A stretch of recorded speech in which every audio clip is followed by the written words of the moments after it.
The 2 tours in Iraq, the overall mission was, generally the same because I wasn't a part of the invasion. So the initial invasion force in 2003, that's kind of what my job is designed to do. We go and invade a place, get surrounded, and then fight our way out and take these bastards out. Um, However, when we went in there the first time, I kind of felt like initially, right off the bat, it wasn't bad at first. It seems like we had our hands tied behind our back to a degree, and then I kind of made a metaphor to kind of being like MPs or something like that.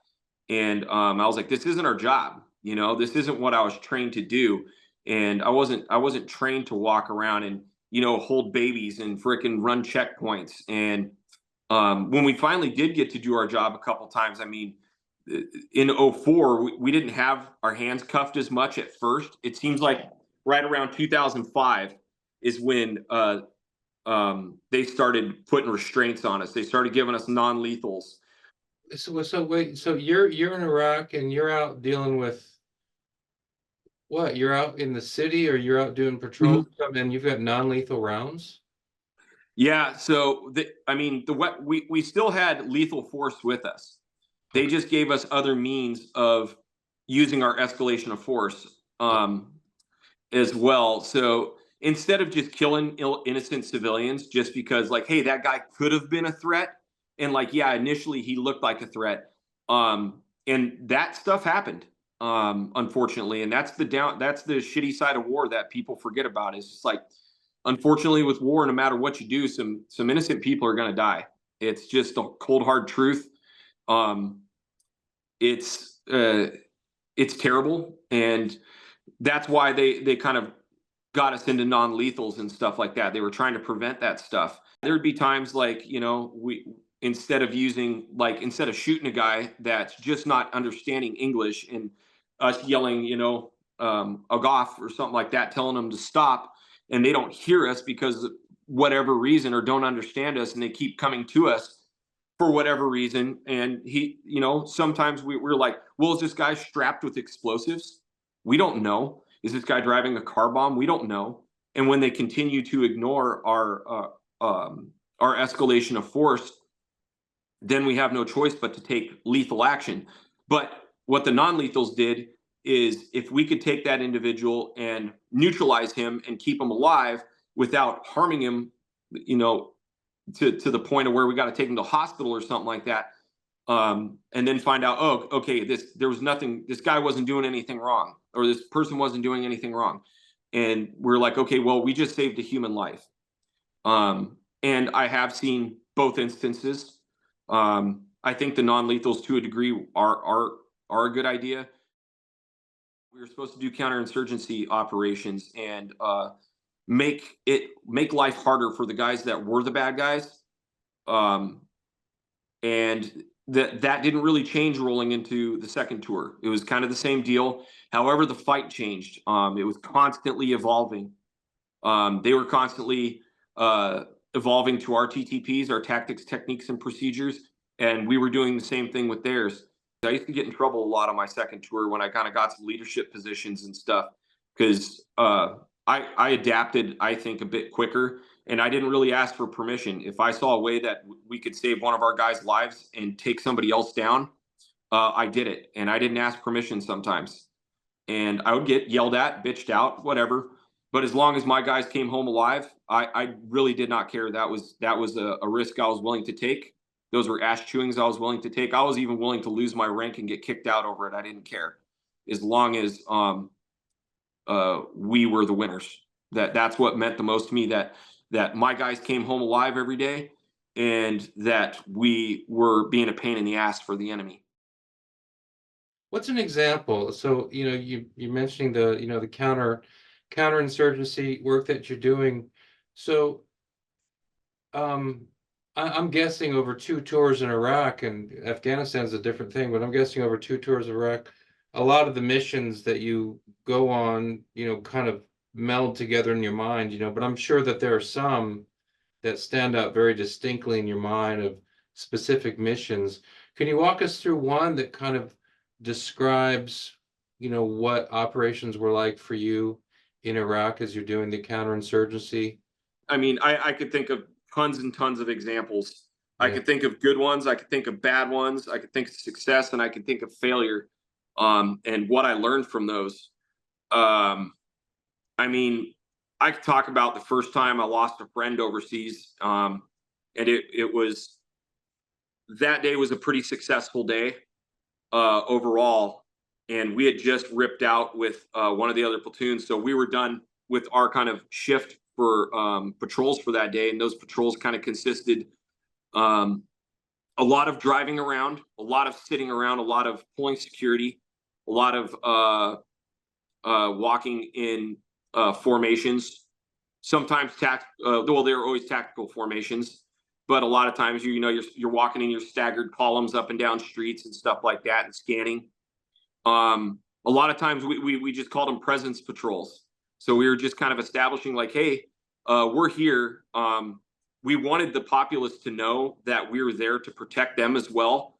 But if I saw armed people walking around in my neighborhood from a foreign country, I wouldn't be too welcoming with them as well. So, I mean, I get it. I have some empathy towards that. But that wasn't the point. The command didn't really think that through too much. They were just like, "Hey, this is what we're doing. We're doing counterinsurgency. We wanted to make it tough for them. We wanted them to have the enemy to have their heads down. We didn't want them up and being able to run around freely and do whatever the fuck they wanted to. We didn't want them around putting IEDs out on MSR Tampa. So we protected MSR Tampa, the main route from Kuwait, all the way up to, I believe it went all the way to Mosul and further. We wanted to protect that. It was our main supply route to Baghdad, which was the main hub of Iraq, BIOP, Baghdad International Airport. We protected the hell out of that place. We put a lot of assets into protecting that place. And if we have our supply chain constantly bogged down with IEDs and ambushes, we don't have supplies going in, and then our logistics are all fucked up. So we put a lot of time and effort into protecting that route and those areas and the areas around that, especially major urban areas around that.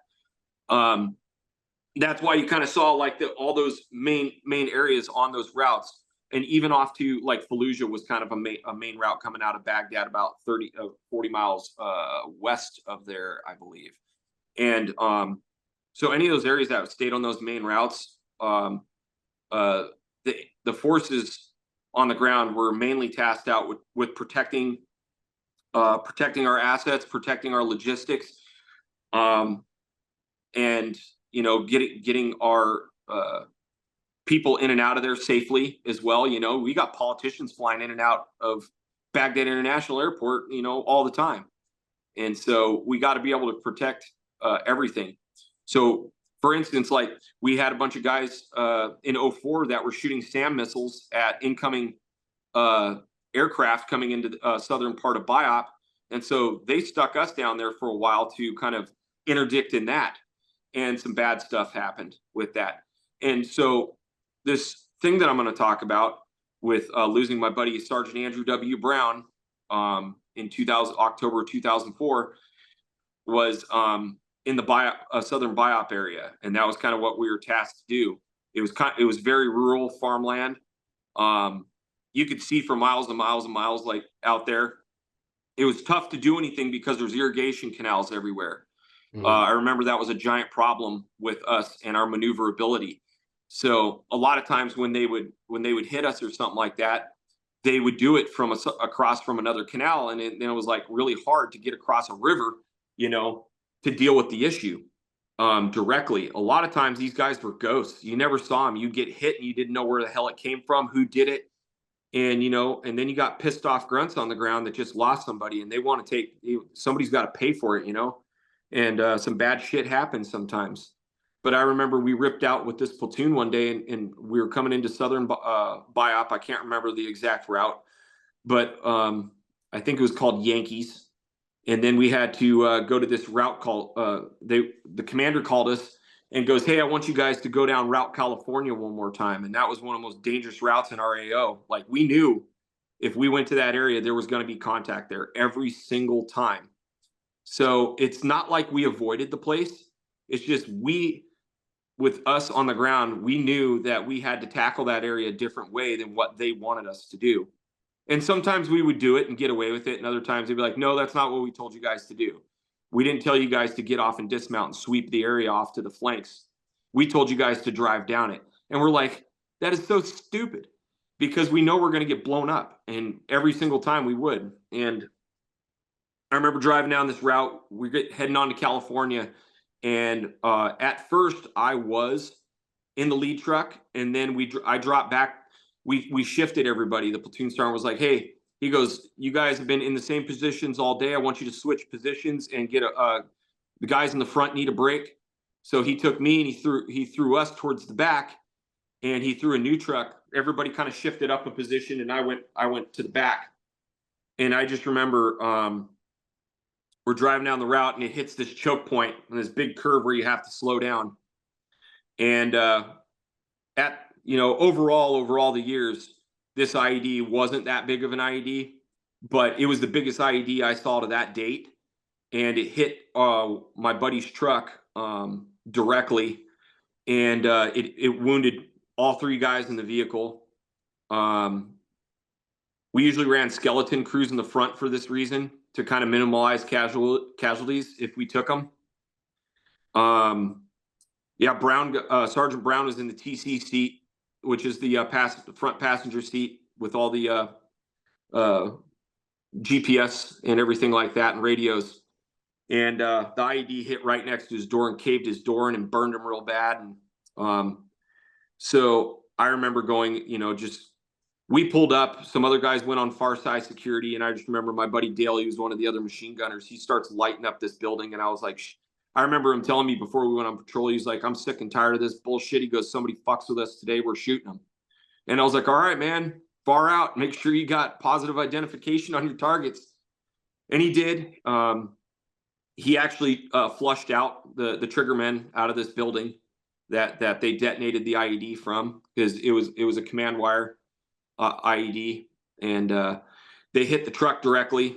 They ended up killing Sergeant Brown. I remember when I got up there, my truck came up to do the rescue efforts, because I think I actually was the third vehicle because I wasn't on far side security. So I was on the machine gun all day. Then I got pushed down to drive because we just swapped everybody positions to kind of give everybody a break. So I jumped down to driver, and my buddy jumped up on the gun who was driving all day. And then the TC stayed the same. And he was my team leader, Sergeant Juan Laura. And we fly up next to this, up to the vehicle, and we jump out. And what we're supposed to do is do our 5 and 25s and start looking for more secondary IEDs. And to be honest with you, I don't even think we did that. Maybe the other guys did. I didn't. I jumped out and just was like, we got hurt people here, and I need to help them. So I got Greco out. The driver got out. He was wounded slightly, burned a little bit, loss of hearing, that type of stuff. Had some smoke inhalation really bad. The gunner was burned up pretty bad. I helped him down off the turret, got him out, and then we went into trying to get the door off because the door was caved in on the other guy, and the vehicle was on fire.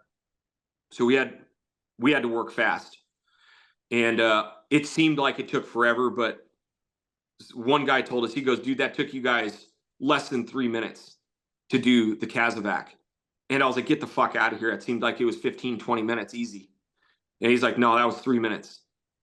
And I just remember jumping out, and I tried ripping the door off with brute force. Me and this other dude did. We couldn't get the door off. So I jumped back in the vehicle, and the other guy, we were like, "Hey, look, I'm jumping back in the vehicle." The other guy was like, "I'm grabbing a chain." So I jumped in the vehicle and I backed it up. I helped the other guy link the chain up. We wrapped it around the door, and then I ripped it off with the Humvee, and we got him out. And I remember when we were pulling him out, he was on fire. His whole side of his body was like liquefied. It was like there was no bones. He was like a jellyfish. And I was like, fuck, this isn't good. And we got him out. We immediately started trying to run IVs on him, tried resuscitating him. He was unconscious. He wasn't responsive. So we had platoon sergeant called up a 9-line medevac immediately. And we got into protective, we got out there and set up a security perimeter for the HLZ, and we got the casualty moved to the helicopter and got him out of there within minutes. And I remember thinking, I was like, fuck, man, like, he's alive, but I don't know if he's gonna make it. And to be honest, like, I have a little bit of regret to the situation. I was like, shit. Come to find out, we prayed and prayed and prayed for 10 days, and he lost the battle. We couldn't stabilize him enough to move him from Baghdad, at the hospital there, to get him to Germany for better care, because he was just so messed up. And to be honest, I kind of regret that he might have suffered there for 10 days instead of him just passing and being done with the pain and agony and stuff like that. And that was the first friend I ever lost, was Sergeant Andrew W. Brown. And he was a fantastic team leader. Always a dude in the front. And I remember when I first met him, he had combat experience. He had been in Afghanistan already with the 10th Mountain. And I ended up running into a couple other guys years later that served with him on that tour. And they were like, oh, yeah, do you know this guy, Andrew Brown? And I was like, unfortunately, he passed. He got killed in Iraq by an IED, and I was there when it happened. But that was, I just remember being so angry at command that day, because I was like, why the fuck did you send us back there? And why didn't you let us do it our way? We're the ones on the ground every day. We know what the enemy's going to do. So why didn't you let us walk that route? That's what we loved doing, was walking that route.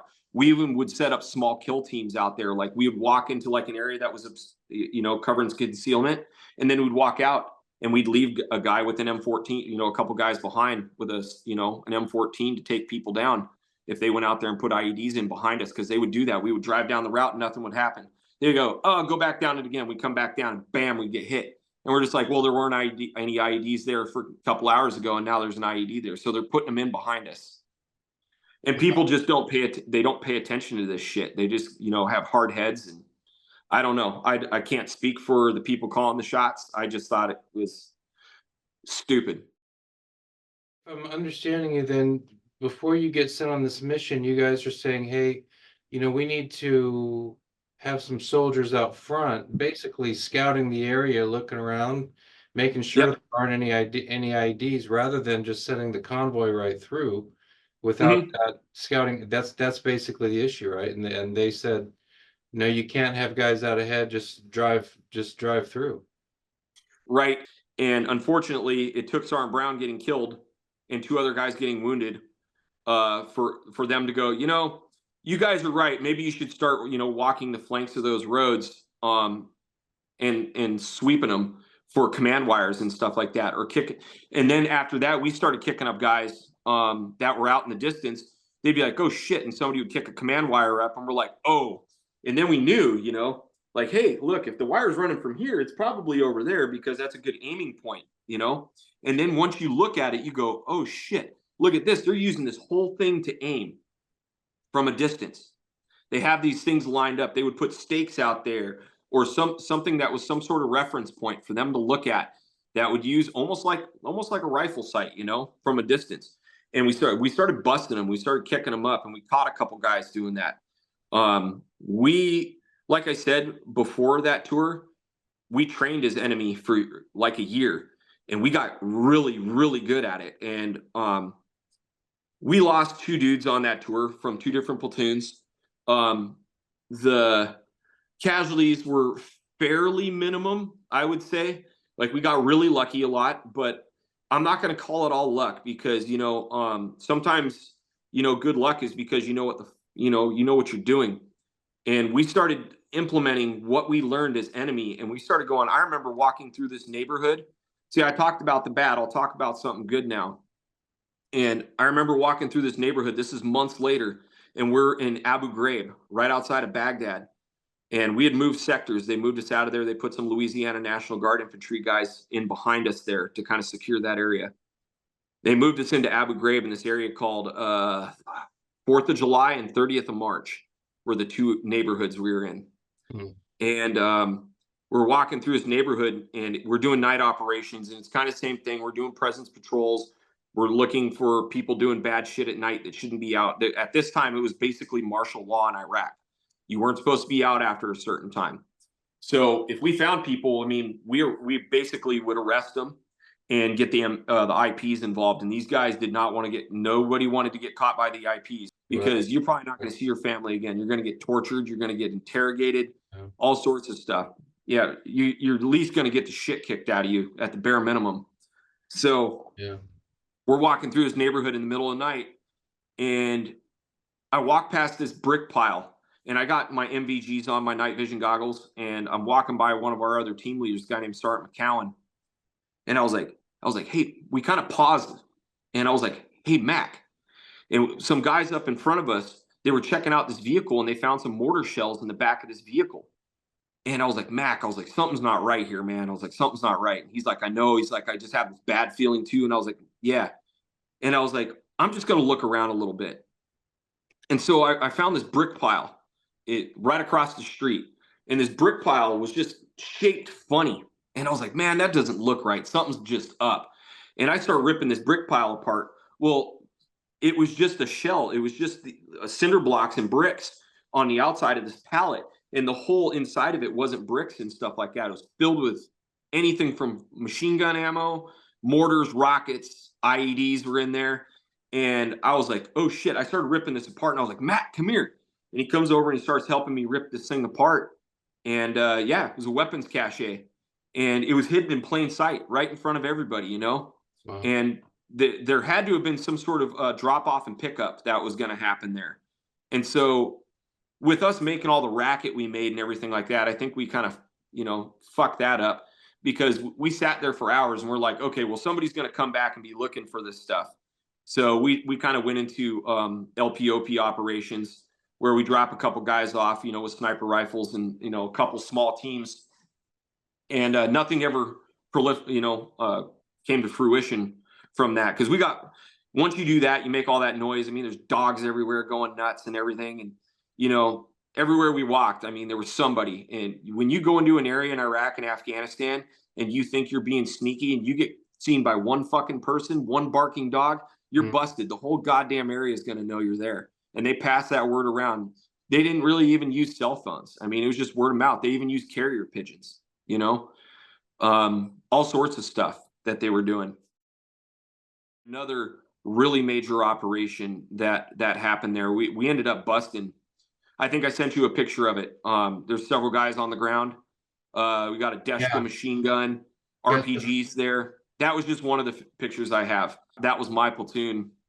We were doing a night patrol, and we get a call from a couple Kiowa OH-58 Deltas that were with us.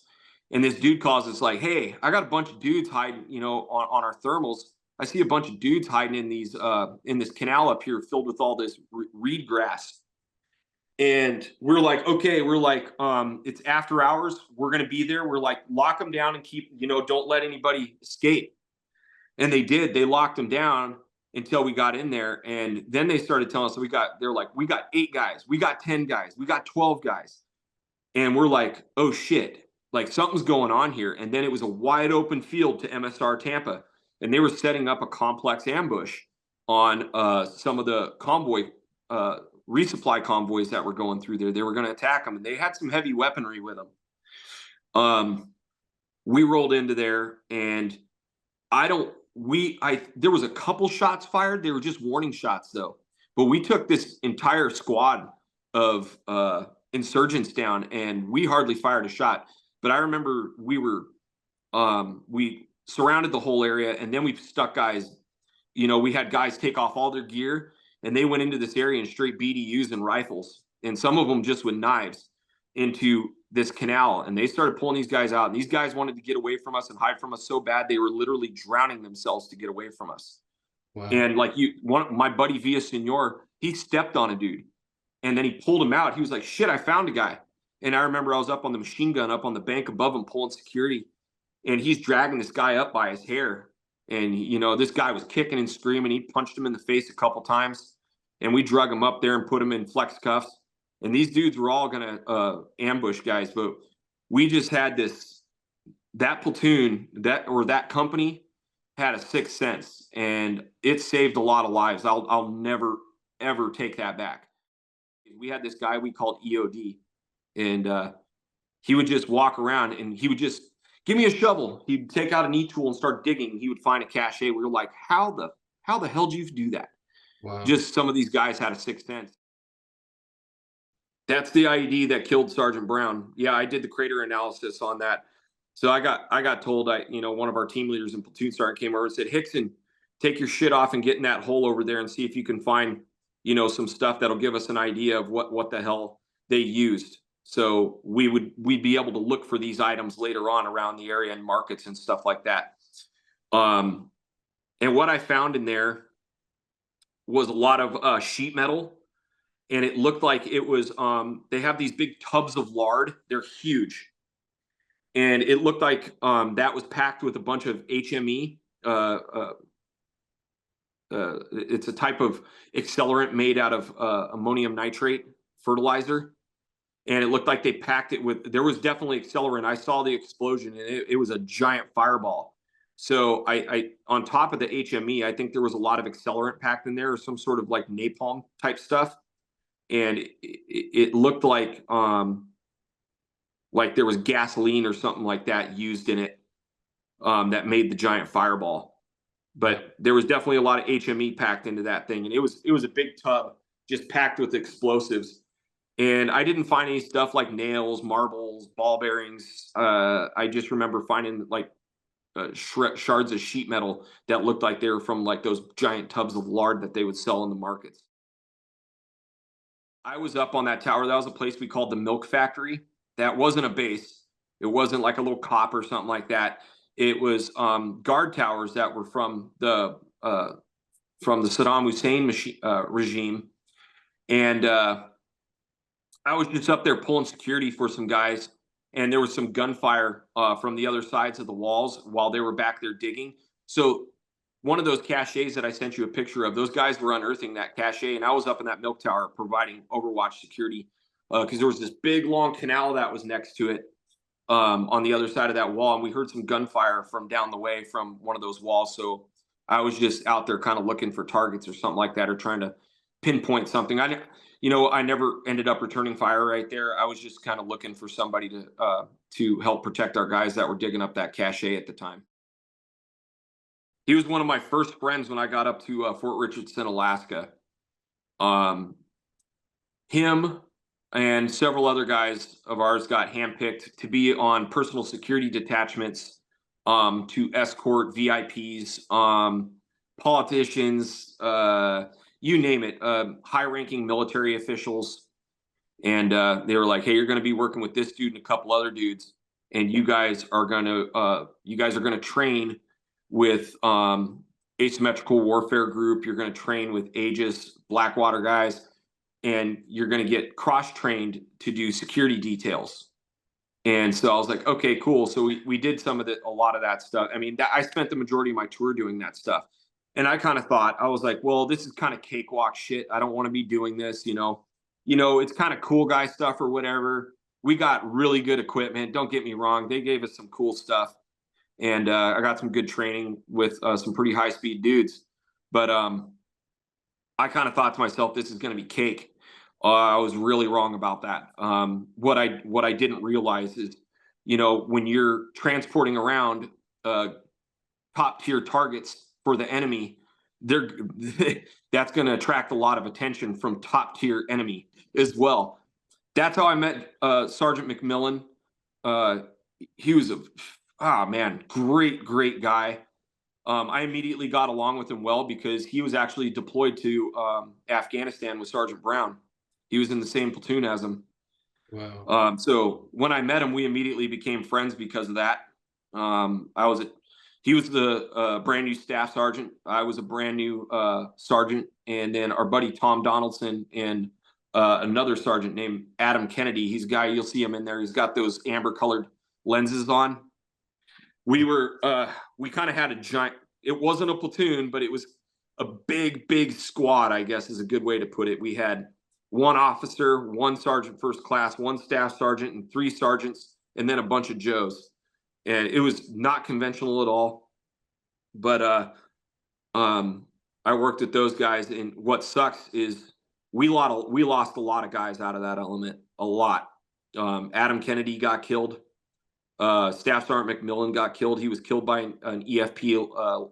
Um, those are formed projectiles that are made of copper plates, and they cut through 8 inches of steel like butter. And it hit his truck. It was right around Christmas time. It was almost, I think it was like Christmas Eve or something like that. And we were heading back from Najaf after turning. It was Najaf or Karbala, but I think it was Najaf.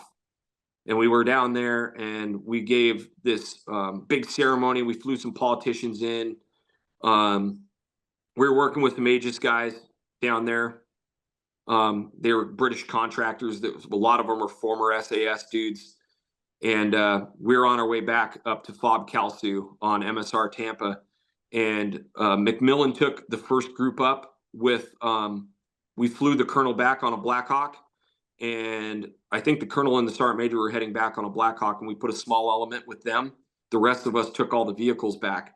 And McMillan was in charge of the one group, and he took them up in front of me. I was down in Hilla, this place called FOB. I was just passing Hilla and outside of Karbala, and he was up in front of me several clicks, and they hit that EFP, and it blew both his legs off, and he died right in the middle of MSR Tampa. And it was a bad day.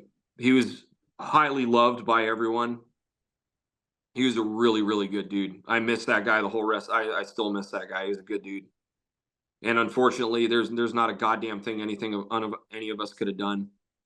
That particular EFP was using passive infrared sensors, similar to like what you have on like your garage light or something like that. It sees motion and it turns the light on. They were using that with an EFP to detonate it. So it was remote. It was a drop, aim, and let's get the hell out of here, IED. So there was no enemy to fight. Wow. And it hit his truck and demolished it. And I actually ended up with that truck, a couple months later, and that thing was such bad luck. I blew that truck up several times, and I finally pawned it off. Somebody else was like, I need a truck. And I was like, I got a truck for you. And I gave them that truck because they kept refurbishing the fucking thing and giving it back to me. I eventually said, I told my first sergeant, I was like, I got just the truck for this dude. And I was like, I hate to do it, but that truck's got bad, it's bad. I was like, I don't want anything to do with that fucking thing anymore. Are you saying that truck had hit a couple IEDs? Several, yeah. Several. Yeah, and they kept refurbishing the stupid thing and giving it back to us. They would go fix it and replace all the armor on it and stuff like that, and they give it back. And the other PSD team, they didn't want it anymore, so they gave it to us because my squad needed an extra truck. I've talked to combat vets before, mainly I'm thinking Vietnam guys, and they're going through, it's different from Iraq, but there are similarities. The enemy always gets the first shot. You're walking into ambushes all the time. You're always tripping mines, all this stuff. And they say, after a couple months, you just realize it's just a matter of time before I get hit. I mean, did that kind of start going through your mind too? It's just a matter of time before. Yeah, I think I fell into that mode closer to the end of my first tour, where I was just like, fuck it, if I get hit, I get hit. You just got to keep your head out of your ass and pay attention. And you're right. I mean, there was even some of the stuff that I'm telling you just doesn't even paint the picture of, of what it was really like. And that second tour was really bad. I mean, the IEDs were really bad. I remember walking through fields and like this one lieutenant stepped on a daisy chained IED, and the blasting cap went off, but it didn't trigger the rest of the IEDs. And there was like over 2120s in this field, and our whole formation was surrounded by them. They were all daisy chained together, and it would have killed several people probably. And by the luck of God, I mean, he stood there and we told him, we were like, don't fucking move. And he sat there for 3 hours standing there, sweating bullets. And until we got a guy in a bear suit over there to disassemble it, get him out of there safe. And then we had to poke and prod our way back out of there. And, it's no bullshit. And there was just booby traps freaking everywhere like that. And I think one of those photos that you have is me on that second tour, and I'm like walking down the road. I think there's an Iraqi flag kind of over here in the corner, Yeah. and that was a raid of Muqtada al-Sadr's safe house. He was the Grand Ayatollah's grandson, if I remember correctly, and he was in charge of the Jaish al-Mahdi army out of Najaf, and so he was in charge of all the Shia Shia Muslims that were against us at the time, and they were called the Jaish al-Mahdi army, and that was his safe house. And we got intel that he was there, and I'm pretty sure we got set up because I was the first guy into that house. And as soon as I breached the door, I was the first man through the door, and I was a staff sergeant at the time. And I come through the door and I hear a phone ringing, and there's fucking wires all over the house. And I stopped everybody. I said, everybody stop. And they stopped. I said, everybody get out of the house right now. And we had media from Al Jazeera coming in behind us and shit in the gate of the yard. And I was like, everybody get the fuck out of here right now. This whole house is booby trapped, and the phone's ringing in there. And like, I can't believe the whole house didn't blow up. They would have killed a lot of people. And I don't know. It wasn't my day, just Wow. like you said. And that happened a lot. That second tour, like I was reckless. Like I kind of felt like I was already dead. And I was just reckless. I didn't give a shit if I lived or died. The only thing I cared about was my guys, my men. Um, and I got told something when I took over as a team leader in those positions, starting off there and then into squad leader. This first sergeant came to me and he goes, "Hey, you're a new guy here, and I don't fucking know you."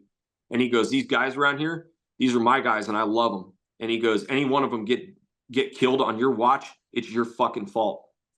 And I'll never forget that. It made me feel absolutely horrible. And I remember thinking, I was like, what a fucking rotten thing to say to somebody. But I took it seriously. And I took it very seriously. Again, I'm comparing in my mind things I've heard a lot from Vietnam vets, and some of the vets say, before they got to Vietnam, they were thinking about the struggle against communism and things like that. They said, but once you get boots on the ground over there, you get into some fights, all that stuff goes out the window, and all the war is about you and the soldier next to you, and Yep. that's pretty much all the war is about. It sounds like that was the same. You went into this thing. 9/11 was that motivating thing, but it sounds like maybe especially that second tour in Iraq, all this thing is about getting my soldiers home. Yep. Yep. That's it. 100%. Yeah. I mean, I can definitely, my mission changed drastically on my second tour. We were still doing that counterinsurgency type stuff, but my particular job at that time changed. My MOS didn't change. I got some additional training. I learned some other things that a lot of guys didn't, that were doing our job didn't have the chance to learn. So, I mean, I take it with a grain of salt. So it kind of went from this thing where we're like, oh, we're trying to take this dictator down and stand up a democracy and hearts and minds and all that bullshit, to, well, I'm trying to protect my colonel, or I'm trying to protect General Petraeus over here, or I'm trying to protect these media people that are with us, or this diplomat from a foreign country that's with us. Whatever it was that day, those missions changed on a daily basis, but it was mostly to transport a person from point A to point B and get him there alive and protect him. Even when, I mean, there was a lot of times, I mean, we got ambushed all the time,